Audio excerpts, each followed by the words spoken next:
Sem mais delongas, Gálatas capítulo 4, pode abrir já na sua Bíblia aí.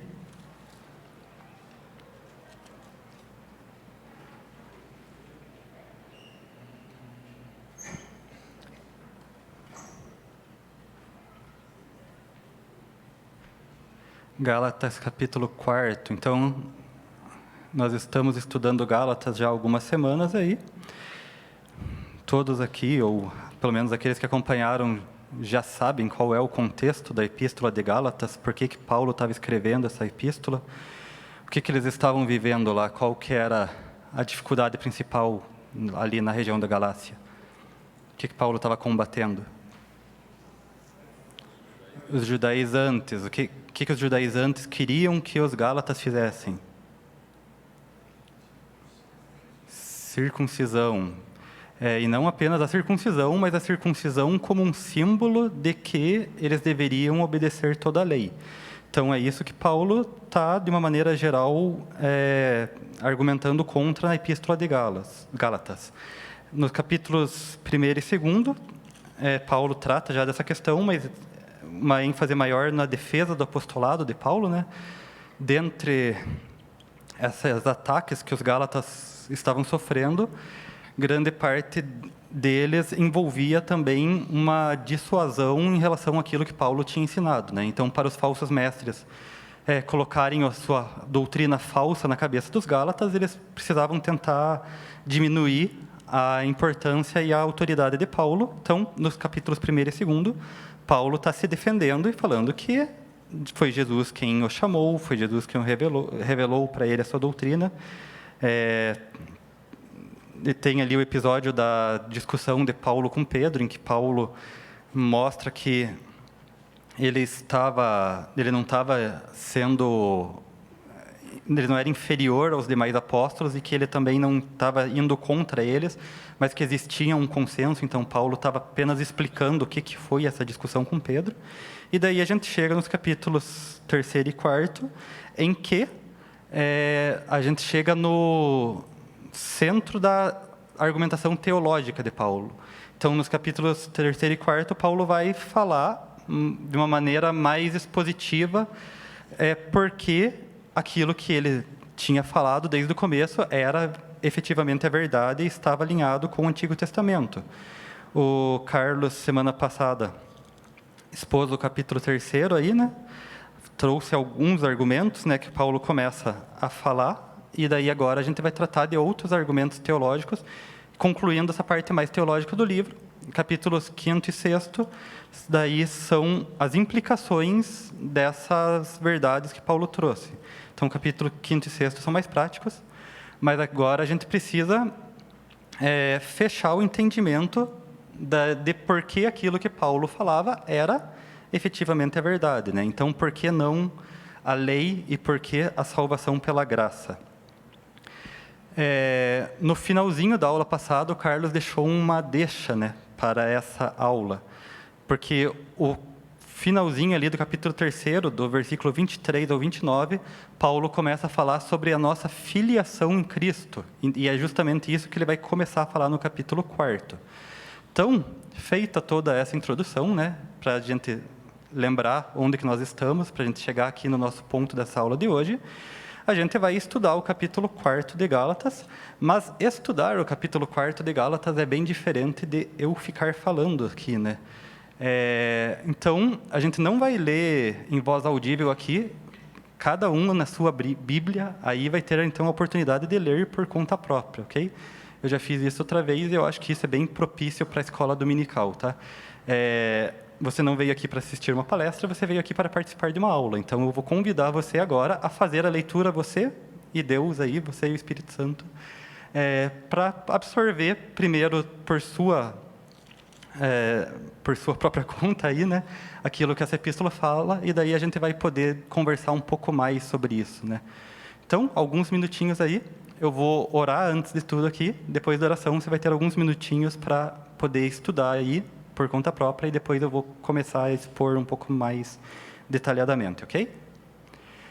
Então, enquanto eu oro, faça a sua oração também. Vamos orar. Senhor Deus e Pai amado, obrigado, Pai, por essa manhã.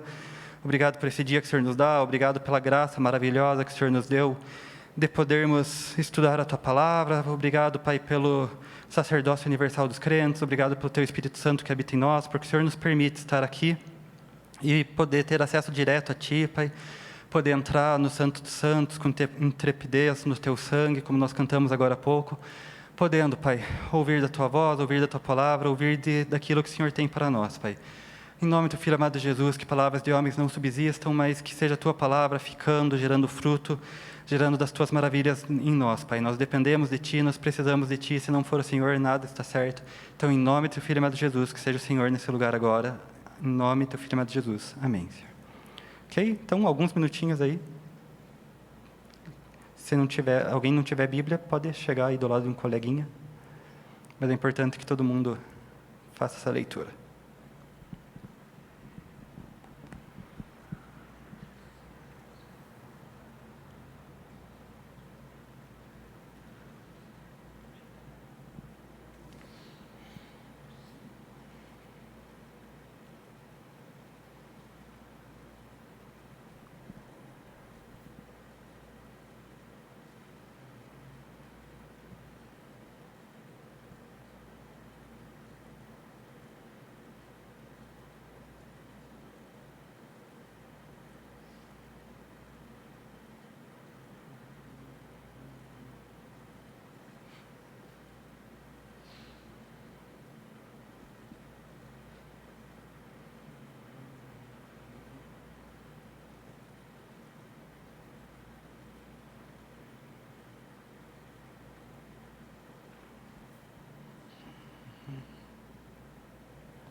Amém? Eu tenho alguns lendo ainda, mas a maioria acho que já terminou, certo?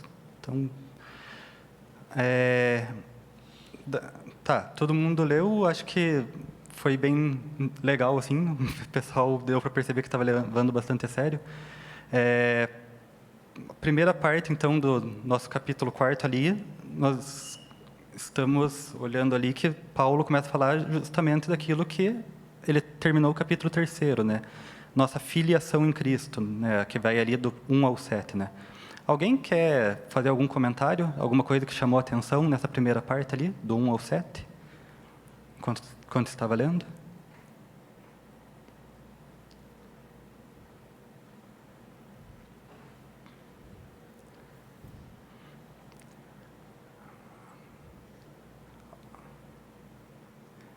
Não?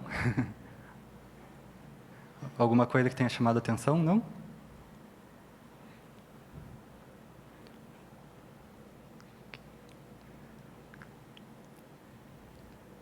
Então tá bom. Então vamos dando sequência por aqui mesmo, né? O que Paulo está falando? Ele está falando sobre a nossa filiação em Cristo. Ele começou a falar disso ali no final do capítulo 3º. Ele fala ali no final do capítulo 3º que nós estávamos sob a tutela da lei, certo? O Carlos falou semana passada que a lei tinha algumas funções no Antigo Testamento até a vinda de Jesus Cristo. Que funções eram essas? Para que a lei servia?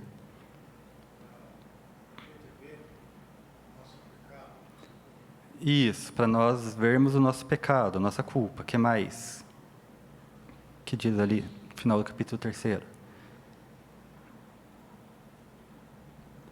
Começa dizendo ali no 23 do capítulo 3º, mas antes que viesse a fé, estavam sob a tutela da lei e nela encerrados, certo? Tem duas imagens principais aqui no final do capítulo 3º, que a lei, primeiro ela era algo que nos aprisionava. E a segunda imagem está ali no versículo 25, mas tendo vindo a fé, vocês não permanecem subordinados ao aio.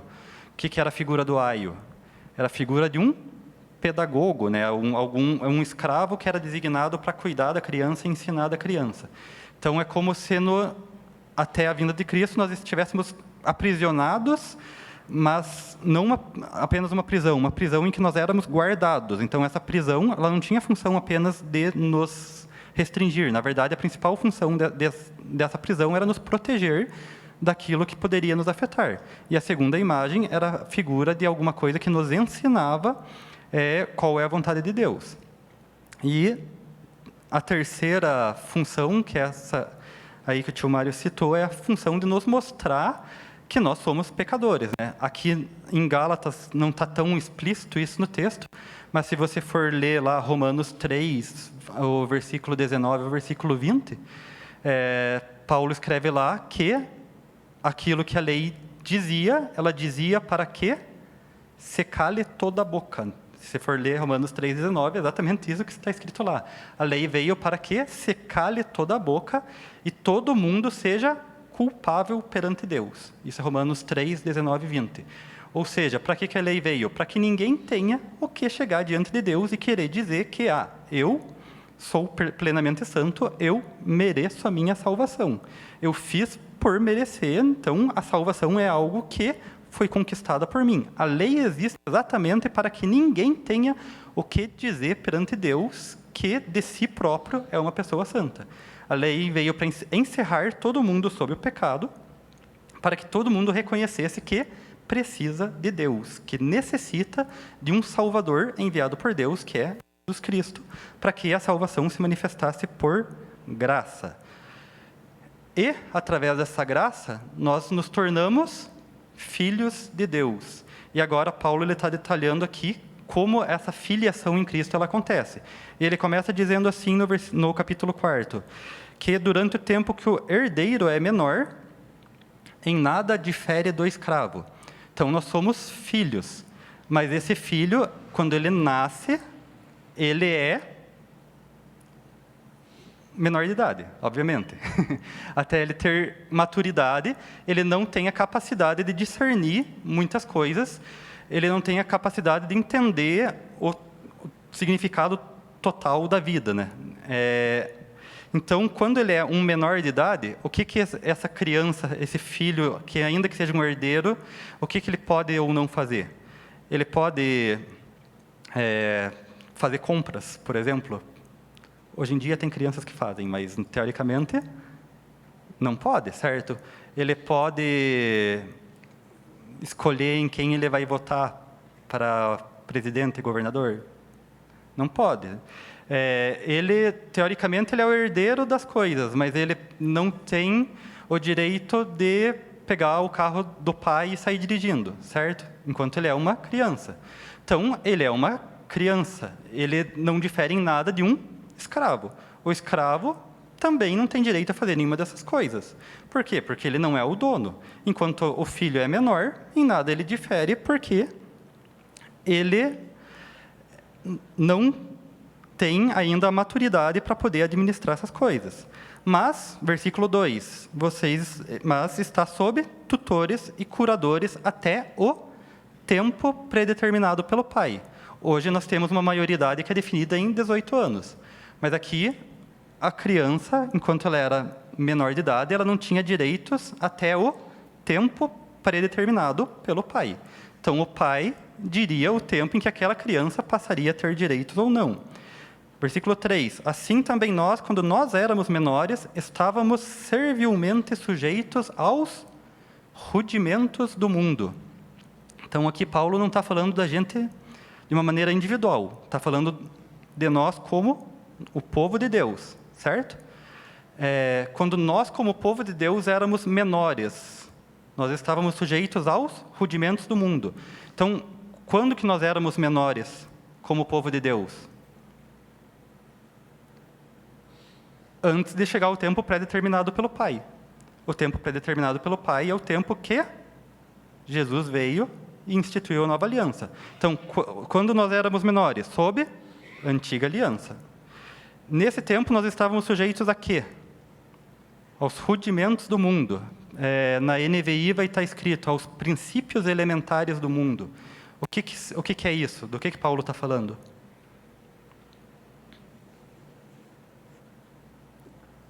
Estou vendo lábios mexerem, mas não estou escutando sons. Sujeitos à lei. Qual lei? Só a lei do Antigo Testamento? A lei dos homens de uma maneira geral, né? Porque rudimentos do mundo é uma palavra um pouco difícil de traduzir no grego, porque é uma palavra um pouco genérica no grego, ela pode ter mais de um significado, mas essa palavra era usada, por exemplo, para se referir aos elementos fundamentais que eram considerados no Oriente Médio lá, que moldavam todas as coisas. Ar, água, fogo e terra, certo? É uma palavra que era usada, inclusive, para se referir a esses elementos. Era uma palavra que era usada também para se referir, em certos contextos, aos corpos celestes. Então, Paulo está falando sobre uma lei que inclui a lei do Antigo Testamento, mas uma lei que ela podia ser enxergada em todas as formas de religião que existiam já naquela época. Toda forma de religião que já houve e que ainda pode vir a existir, de uma forma ou de outra, ela vai apontar para Deus, no sentido de que, primeiro, ela mostra que o ser humano precisa de Deus. Ainda que ele não conheça o Deus verdadeiro, toda forma de religião vai mostrar que o ser humano tem algo dentro de si que aponta para essa necessidade de conexão com um ser superior, que nós sabemos que é o nosso Deus. Segunda maneira é que toda forma de religião tem princípios que você verifica que são princípios comuns, certo? Basicamente, toda ética religiosa que você vai encontrar aí pelo mundo vai dizer que não é certo matar, não é certo roubar, não é certo uma série de coisas que são princípios morais comuns. Tudo isso aponta para quê? Para o fato de que existe uma religião em comum, existe algo que está dentro do ser humano que não está limitado a um código, certo?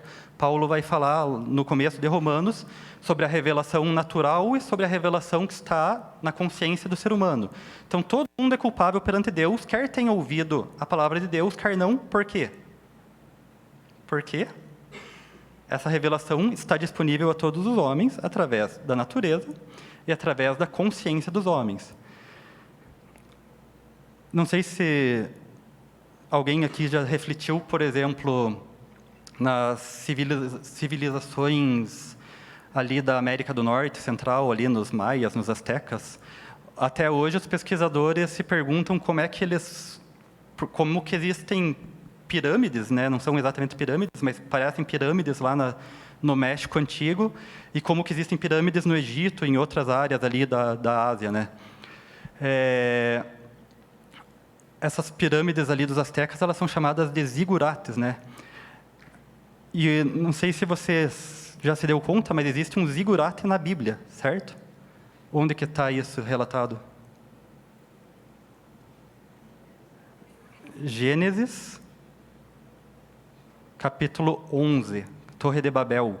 A Torre de Babel era um zigurate, era uma forma deles alcançarem o céu, certo? Por quê? Por que eles faziam isso? Porque eles queriam tornar o nome deles célebres e eles queriam alcançar o céu pelos seus próprios esforços, certo?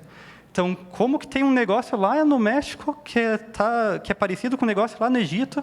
São civilizações totalmente distantes, porque todas essas civilizações, uma maneira de entender isso é que elas vieram de uma mesma origem, e todas as civilizações têm dentro de si uma compreensão de qual é a maneira de que existe um Deus e que existe alguma maneira de adorar esse Deus. Elas não compreendem toda a verdade. Por quê? Porque toda falsa religião surge de o homem sentir essa necessidade de buscar Deus, mas querer buscar da sua própria forma, certo? As falsas religiões não necessariamente elas surgem porque os homens têm interesses escusos, mas elas surgem de distorções que o ser humano, pela sua própria rebeldia, coloca nas suas liturgias, porque ele acha que ele sabe a maneira certa de alcançar a Deus. Isso está presente em todas as religiões e tudo isso aponta para Deus, certo?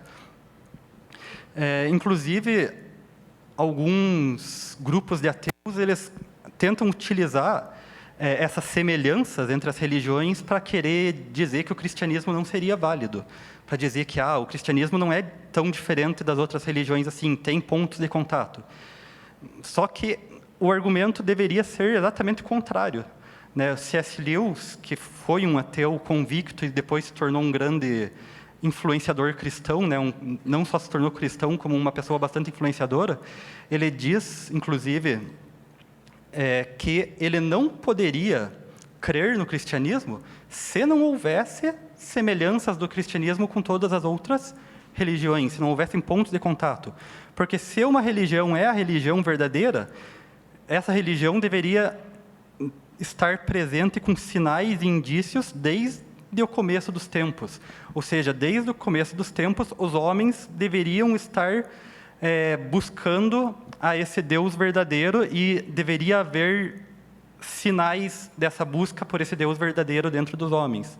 Então, é justamente esses pontos de contato que apontam para a existência de um Deus verdadeiro que nos fazem entender que o cristianismo é a verdade suprema, que é a única verdade, que é a consumação de todos os pensamentos distorcidos dos homens que, por muito tempo, tentaram chegar a essa divindade, mas, ao mesmo tempo, conciliar os seus interesses, né? Todas as religiões, ou a maioria das religiões, você vai ver que existem, por exemplo, sacrifícios de sangue, certo? Lá nos maias e nos astecas que eu citei, eles sacrificavam, inclusive, seres humanos. Por quê? Porque existia o entendimento que você precisa de um sacrifício de sangue para pagar os pecados ou os erros que os seres humanos cometiam, certo? Se você se aprofundar um pouco mais, você vai conseguir perceber como as outras religiões, elas são sombras distorcidas daquilo que o cristianismo deveria e efetivamente é, certo? A resposta para todas as coisas que o ser humano busca de maneiras equivocadas, muitas vezes. Então, é disso que nós estamos falando aqui em Rudimentos do Mundo. E a gente está falando de uma maneira geral em relação a religiões pagãs até agora, certo? Mas é talvez até meio que surpreendente que Paulo está usando esse conceito de rudimentos do mundo para se referir a quê? A lei do Antigo Testamento. Não que a lei do Antigo Testamento estivesse em mesmo nível que o paganismo, mas que, de uma maneira análoga a essas outras expressões religiosas do Antigo Testamento, a lei, de uma certa forma, ela também era uma sombra que apontava para algo maior. Era uma sombra muito mais próxima da verdade que viria da nova aliança do que todas as outras formas de religião que existiam, por causa que era efetivamente a revelação de Deus que apontava para a nova aliança. Mas ainda assim ela era um rudimento. E o que é um rudimento? É uma forma rude, certo? É uma forma grosseira daquilo que é a verdade polida do Evangelho depois, certo? Então, era uma forma grosseira de algo que é a verdade, mas que estava sendo revelada e que seria revelada de forma plena no Evangelho de Cristo Jesus. Ok? Tudo bem até agora? Ok, então, nós, quando éramos menores, antes da plenitude dos tempos, nós estávamos sujeitos a esses rudimentos do mundo, porque nós ainda não tínhamos chegado à maturidade necessária, não tínhamos chegado à plenitude dos tempos, ou seja, o tempo que o Pai havia determinado, que seria o tempo em que nós estaríamos na nova aliança. Versículo 4.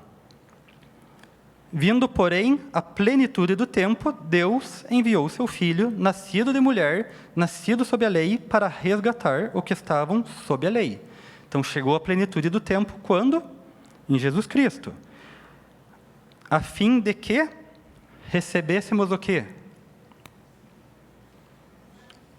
A adoção de filhos. Então, Deus nos deu Jesus Cristo para quê? Para nos resgatar da lei? Sim. Só para isso?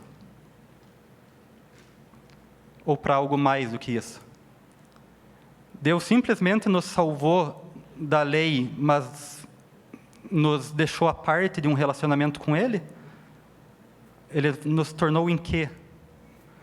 Em filhos. E às vezes a gente perde um pouco a dimensão disso, certo? Às vezes a gente é grato porque nós fomos livres da condenação, mas esquecemos de ser gratos porque nós temos algo ainda muito superior, que é a bênção maravilhosa de nós sermos filhos de Deus. Então, não apenas nós fomos livres de algo que era muito ruim, nós passamos a ter acesso a coisas que são extremamente boas, extremamente maravilhosas. Versículo 6. E porque vós sois filhos, enviou Deus ao nosso coração o Espírito de seu Filho que clama, Abba, Pai. Então, porque nós somos filhos, nós recebemos o quê? O Espírito Santo. Nós temos acesso direto ao Espírito, e o Espírito clama com o nosso Espírito, Abba, Pai. E Abba, Pai significa o quê? É uma expressão do quê? Abba, Pai. Papai. É como se fosse um papaizinho, né? É uma expressão de intimidade. Então, nós temos o Espírito Santo, e o Espírito Santo nos dá acesso ao Pai de uma maneira que nós podemos ter intimidade com Deus. De sorte, versículo 7, que já não és escravo, porém filho, e sendo filho, também herdeiro de Deus.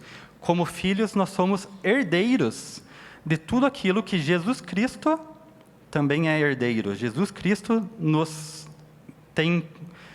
permitiu essa filiação, como se nós fôssemos irmãos de Cristo, sim, num sentido legal.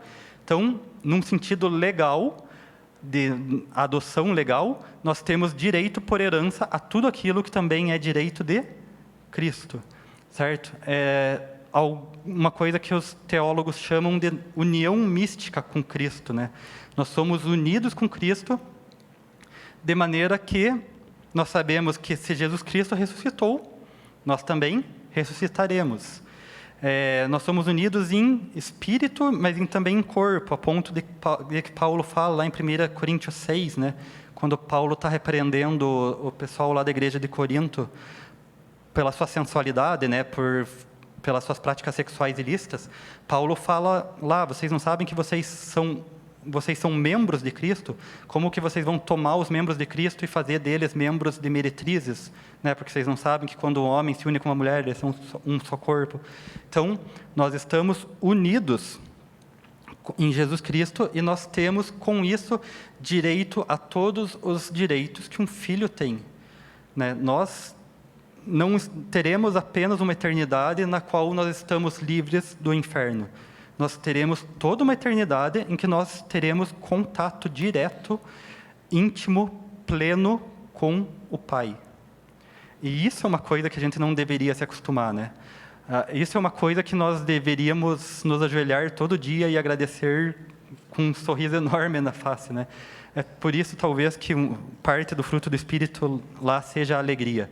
Porque isso aqui nos deveria ser fonte mais do que suficiente para a nossa alegria, certo? Nós não apenas fomos livres da condenação, nós fomos feitos filhos.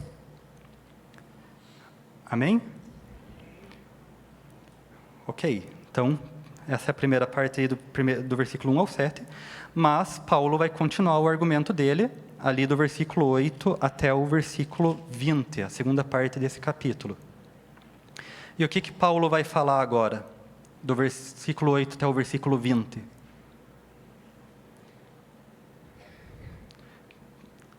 Alguém, quando estava lendo, teve uma percepção assim de que parece que o tom de voz de Paulo muda?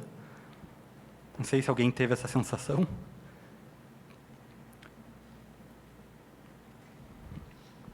Paulo parece que esse do 8 ao 20 ele fica mais emotivo, assim, né? Do 12 ao 20 em especial é um desabafo pessoal de Paulo, né?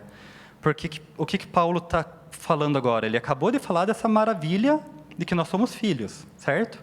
Então agora ele vai falar: vocês, não conhecendo a Deus, serviam a deuses que por natureza não são. Mas agora vocês conhecem a Deus, ou antes vocês são conhecidos por Deus, como estáis voltando outra vez aos rudimentos fracos e pobres, aos quais de novo quereis ainda escravizar-vos? Vocês guardam dias e meses e tempos e anos. E ele chega a falar ali no 11, né? Receio de vós que eu tenha trabalhado em vão convosco. Então, então é quase que uma consequência daquilo que Paulo vinha falando. Ele está falando: olha que maravilha, vocês são filhos, vocês são livres, vocês já não são como escravos, vocês são filhos.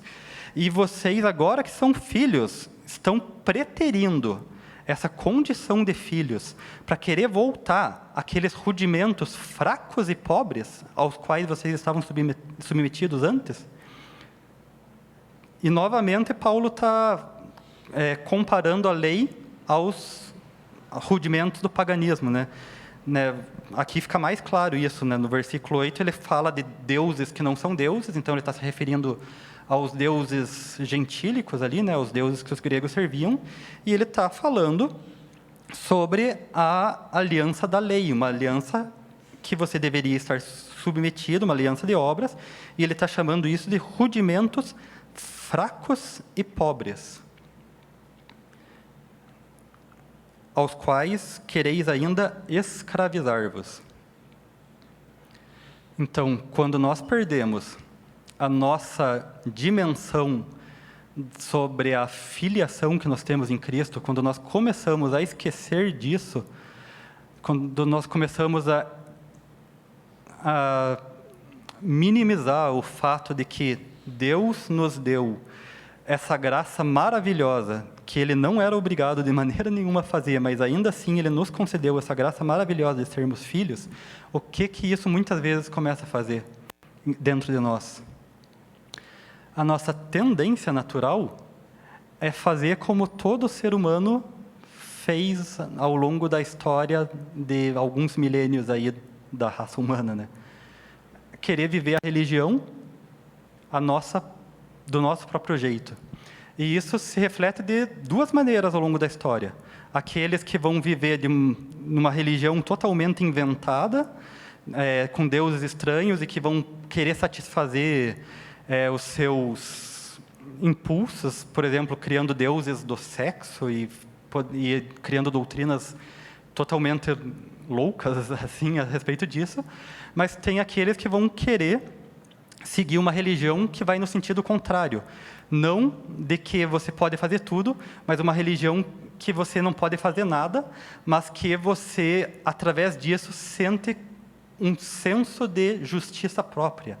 De uma maneira que você vive uma religião da qual você pode se sentir orgulhoso perante Deus. Exatamente contrário àquilo que a gente leu em Romanos 3, as pessoas tendem a querer viver uma religião a qual eles vão querer chegar diante de Deus e dizer: Deus, eu conquistei a minha salvação, eu sou bom, eu mereço o céu.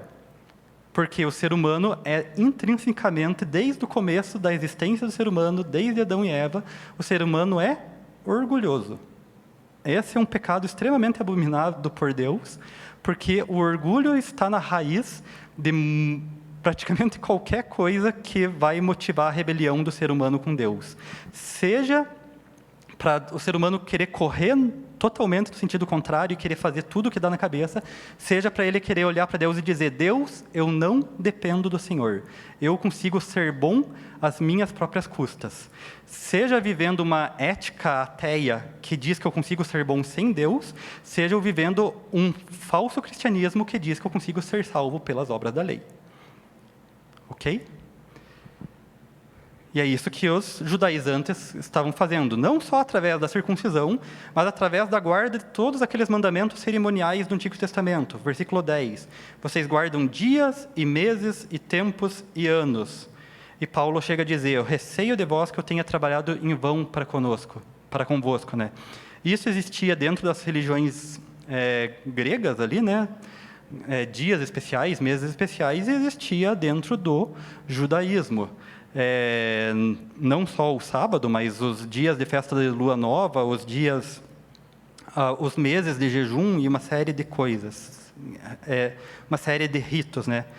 E se isso não estiver suficientemente claro aqui em Gálatas 4, nós vamos dar uma olhada num outro texto que talvez vá tirar qualquer dúvida de uma maneira melhor. Aí, Colossenses capítulo 2, do versículo 16 ao 23. É importante todo mundo abrir esse texto aí. Colossenses 2, 16 a 23.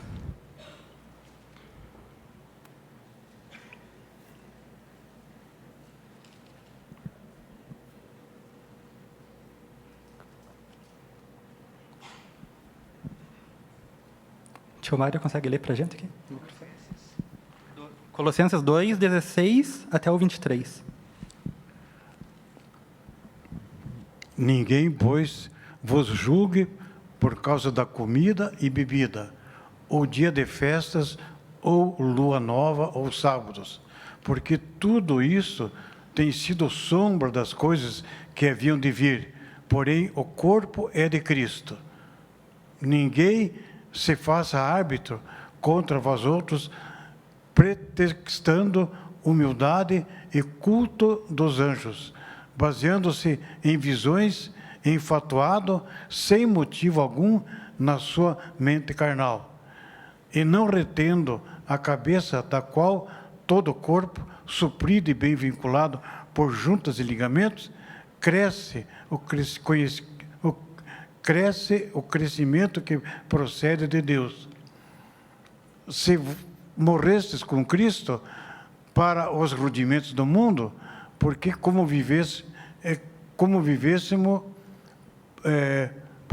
se vivêssemos no mundo, vos sujeitais a ordenanças. Não manuseis isto, não proves aquilo, não toques naquele outro, segundo os preceitos e doutrina dos homens, pois que todas essas coisas com o uso se destroem. Tais coisas, com efeito, têm aparência de sabedoria, como o culto de si mesmo e de falsa humildade e de rigor ascético. Todavia não tem valor algum contra a sensualidade. Isso, obrigado. Então, esse texto de Colossenses 2 aí é claríssimo, né? Colossenses é uma epístola um pouco menor, né, do que Gálatas, e existiam alguns conflitos que os colossenses estavam enfrentando que eram parecidos com os dos Gálatas, né? Então, Paulo aqui é ainda mais direto, né? Talvez nem tanto a questão da circuncisão lá em Colossos, mas os judaizantes estavam presentes ali, a gente percebe muito em relação às questões alimentares, né? Dizendo que você não pode comer isso, você não pode comer aquilo. E Paulo está, mais uma vez, ali argumentando da mesma maneira que ele argumenta em Gálatas, que ele vai argumentar lá em Romanos, dizendo essas coisas eram sombras daquilo que havia de vir. E ele fala ali no finalzinho do texto, né? Essas coisas têm uma aparência de sabedoria. Elas parecem que elas são religião, elas parecem que elas são algo mais culto, mais sábio, mas essas coisas elas são rigor ascético. O que é o asceticismo? É justamente achar que Deus se agrada de uma abstinência de absolutamente qualquer coisa que as pessoas põem na cabeça que é errado. Então, qual que é a maneira que Deus deu ao homem para viver uma sexualidade sadia? É o casamento. Mas os ascéticos vão querer dizer que a maneira correta que Deus quer que o homem viva a sexualidade é se abster completamente de sexo. Né? Durante o casamento, você só faz sexo para quando você tiver que reproduzir, porque, afinal de contas, reprodução foi uma ordem de Deus. E se você puder não casar, melhor. É isso que os asceticistas vão dizer. Como é que você reage diante da cultura? Os asceticistas vão dizer, você tem que se abster completamente de qualquer forma de cultura do mundo, se possível, se isolar completamente. Essas coisas têm uma aparência de sabedoria. Parece que você está agradando a Deus desse jeito. Só que não foi isso que Deus ordenou. Deus não é um Deus de abstinência pura e simples. Deus não é um Deus de vazio. Deus é um Deus de vida abundante. Então, Deus deu maneiras saudáveis de nós vivermos todas as coisas. Deus não quer simplesmente que nós saiamos desse mundo, porque se Deus quisesse que nós saiamos desse mundo, Deus nos tiraria desse mundo, né? É muito fácil para Deus fazer isso. Não é a vontade de Deus que nós nos isolemos, que nós abdiquemos completamente da cultura e coisas desse tipo. Essas coisas, elas parecem sabedoria, mas não são, né? E outro detalhe desse texto ali de Colossenses, né? Que os falsos mestres ali, eles estavam pretextando o culto dos anjos, né? Acho que é mais ou menos isso que está escrito ali. Ou seja, o que esses falsos mestres estavam dizendo ou alegando? De que haveria níveis de espiritualidade maior que só eram possíveis de ser alcançados na medida que você vivesse uma vida totalmente restrita, né? Vivendo com toda a rigidez. Ou seja, eles estavam querendo dizer que os cristãos não conheciam, de fato, os níveis mais altos da espiritualidade. E Paulo dá uma voadora, né, argumentativa ali em cima desses caras. Eles pretextavam uma espiritualidade maior. Então, muito cuidado com qualquer pessoa que chega falando que você precisa, além daquilo que a Bíblia diz, você precisa fazer isso ou aquilo, e se você não fizer isso, você não vai chegar em níveis maiores de espiritualidade. O Espírito Santo está disponível a todos aqueles que são crentes em Cristo, todos aqueles que foram feitos nova criatura. Você não precisa fazer isso para você ter acesso ao Espírito Santo. Uma vez que você crê em Cristo, você tem o Espírito Santo, certo? Cuidado com aqueles que oferecem níveis maiores de espiritualidade ou poderes místicos, ou seja lá o que for, com base numa obediência a coisas que, na verdade, não devem ser obedecidas. E aí, do versículo 12 ao 20, Paulo vai fazer um desabafo pessoal, e dessa parte aí eu só quero destacar o versículo 17. O que diz ali no versículo 17? Os que vos obsequiam, né? Uma palavra bonita aí, né? Alguém tem uma outra versão? O que está escrito aí no lugar do obsequiam? Os que têm zelo por vós, né? Se eu não me engano, é NVI, acho que está escrito os que querem vos agradar, se eu não me engano, né? Se alguém tiver com a NVI aí. Ou seja, uma outra característica dos falsos mestres, né? Uma lá de Colossos é que eles querem pretextar uma espiritualidade maior. uma segunda característica é que esses falsos mestres, eles nunca vêm de uma maneira que seria algo que você não gostaria de receber, certo? Os falsos mestres sempre vêm querendo agradar, de mostrar que eles querem cuidar de você, bajular, falar palavras que são mais agradáveis para você do que a verdade que nós temos de fato, certo? Então, cuidado também com palavras bajuladoras, cuidado com aqueles que prometem exatamente aquilo que você queria ouvir, certo? Há uma probabilidade de que haja um falso mestre envolvido aí, né? Ok? Até agora? Tranquilo? E daí a gente chega na última parte, então, desse capítulo, o último argumento de Paulo, que meio que é um resumo ilustrativo de tudo que Paulo falou nos capítulos 3º e 4º, que é a parte ali do 21 ao 31, em que Paulo vai fazer uma alegoria, certo? Com base numa história bastante conhecida dos judeus no Antigo Testamento. Ele vai fazer uma alegoria das duas alianças baseadas em duas personagens do Antigo Testamento, que são Sara e Agar. Muito bem.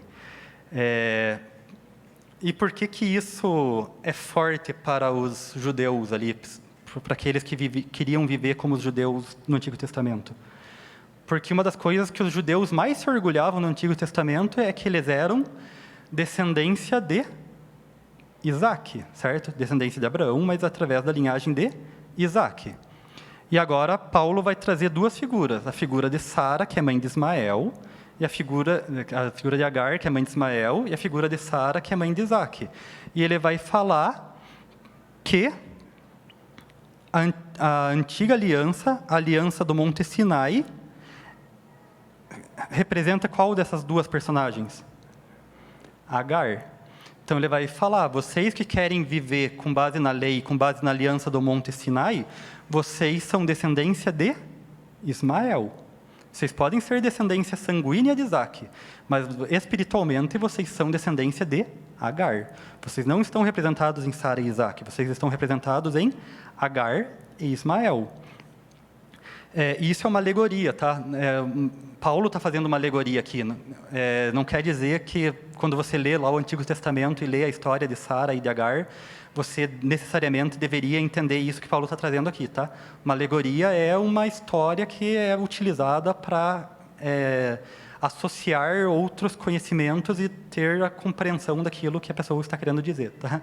Isso, mais ou menos isso é uma alegoria, tá? Mas é uma alegoria bastante rica, certo? Porque quem conhece a história lá, por que Abraão teve um filho com Agar? Porque a Sara era estéril. Mas existia uma promessa, certo? De que Deus daria um descendente a Abraão através de Sara. Então, por que ele quis dormir com Agar? A Sara mandou, mas ele aceitou. Pois ele gostou da ideia. Oi? Forçou a barra, desobedeceu a Deus. Dá para dizer assim, ele quis resolver a coisa pelas suas próprias forças, certo? Ele quis fazer a promessa de Deus acontecer do jeito dele. É como se ele dissesse assim, Deus, o Senhor prometeu, mas o Senhor está demorando demais, acho que o Senhor não vai conseguir. Então, eu vou resolver do meu próprio jeito. Então, é como se em Agar, Abraão quisesse alcançar a promessa de Deus pelo seu próprio mérito. Mas Deus se aparece a Abraão e fala, não é através de Ismael que eu vou cumprir a minha promessa. E a promessa é cumprida em Sara, quando Sara já estava ali na soltura dos seus 80 anos, Abraão já tinha praticamente 100 anos, e Isaac vem de uma maneira que era inegavelmente miraculosa, certo? Isaac vem em circunstâncias as quais Deus ordenou justamente para que ficasse totalmente claro de que não houve participação humana naquele milagre. Foi algo feito claramente por Deus. Então, a aliança de Agar era uma aliança que representava a lei, mas a aliança de Sara é uma aliança que representava a graça.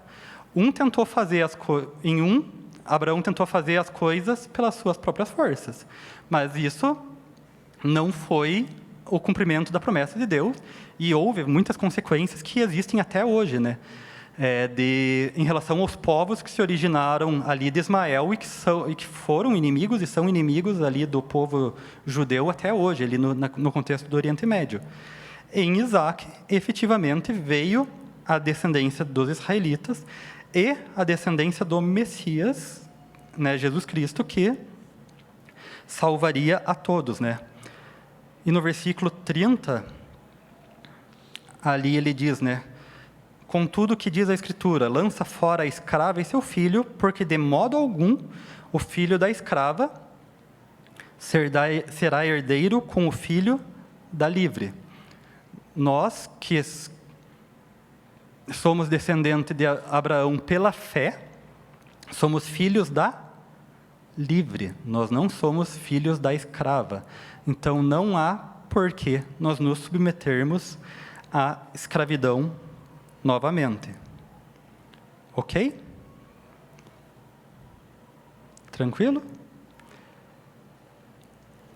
Então, para a gente fazer um fechamento aqui, né? O pastor Tim Keller, lá no livro Gálatas para você, ele vai dizer que existem 4 maneiras de você se relacionar com a lei, com a aliança do Antigo Testamento. Eu vou meio que ler aqui, porque é interessante aqui essas 4 categorias que ele traz. Então, você pode estar em uma dessas 4 categorias em relação ao seu relacionamento com a lei.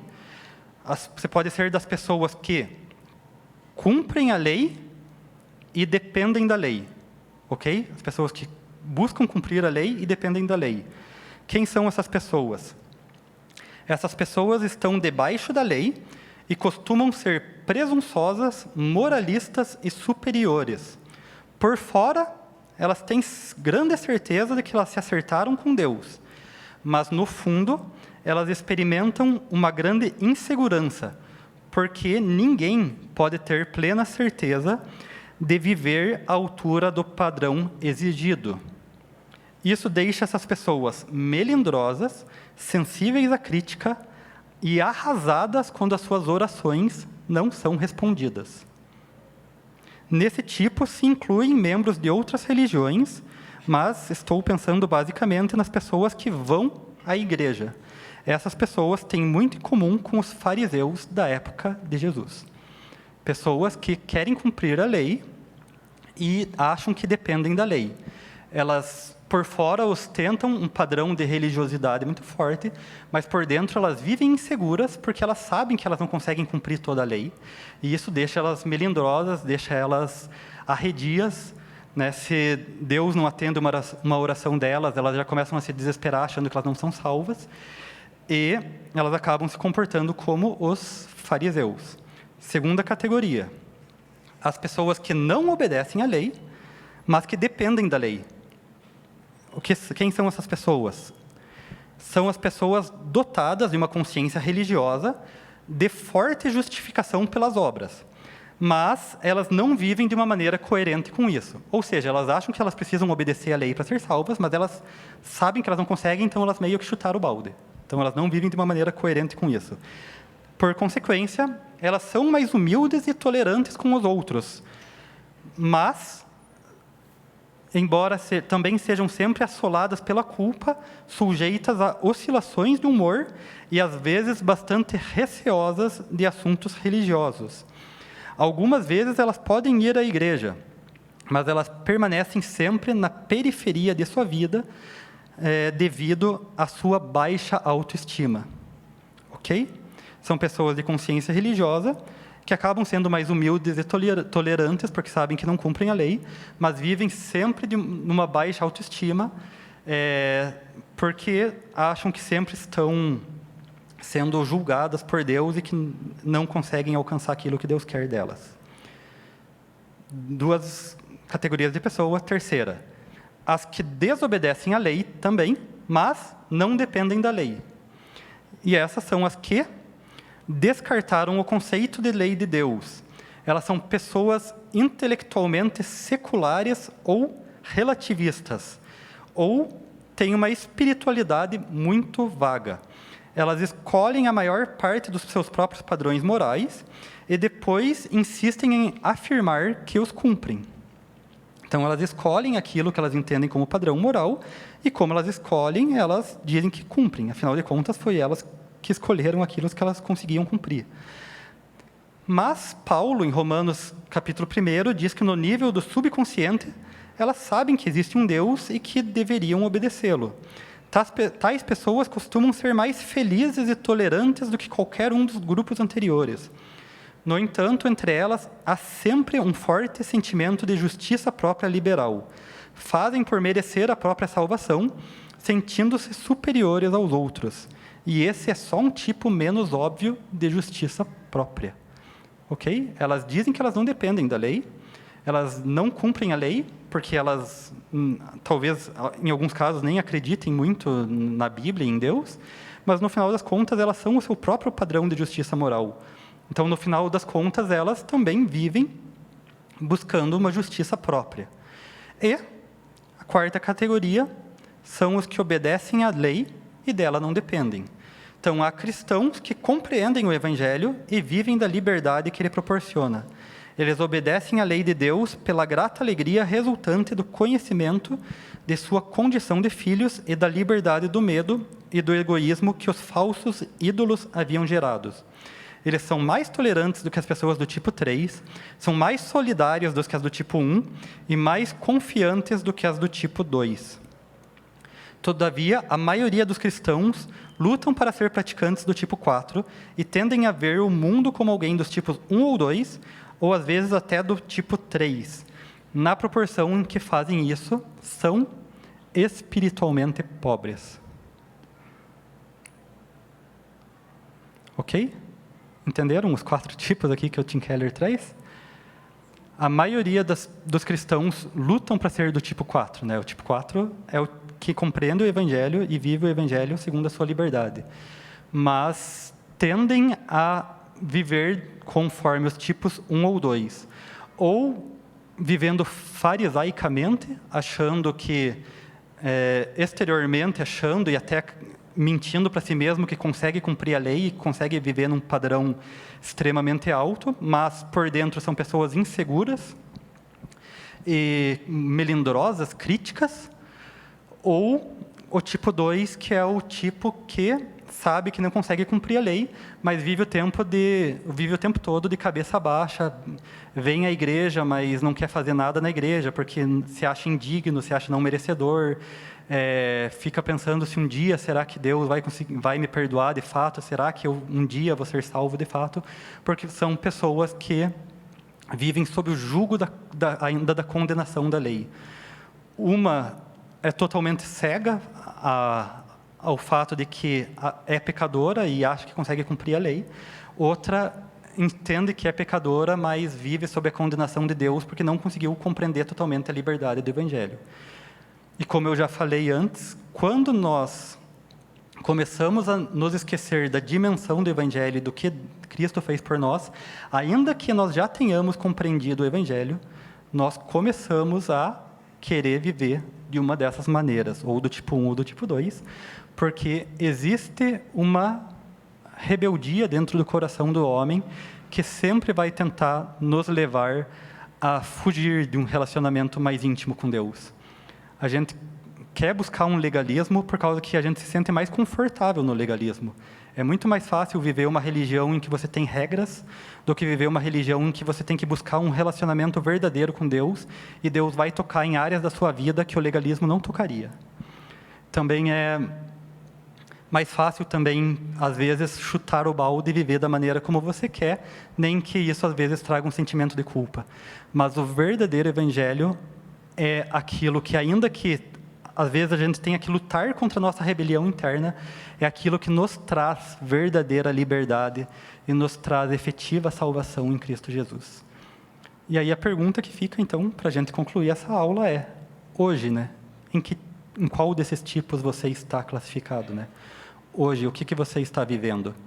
Será que você caiu nas garras do legalismo? Será que você chutou o balde e está vivendo da maneira como você bem entende?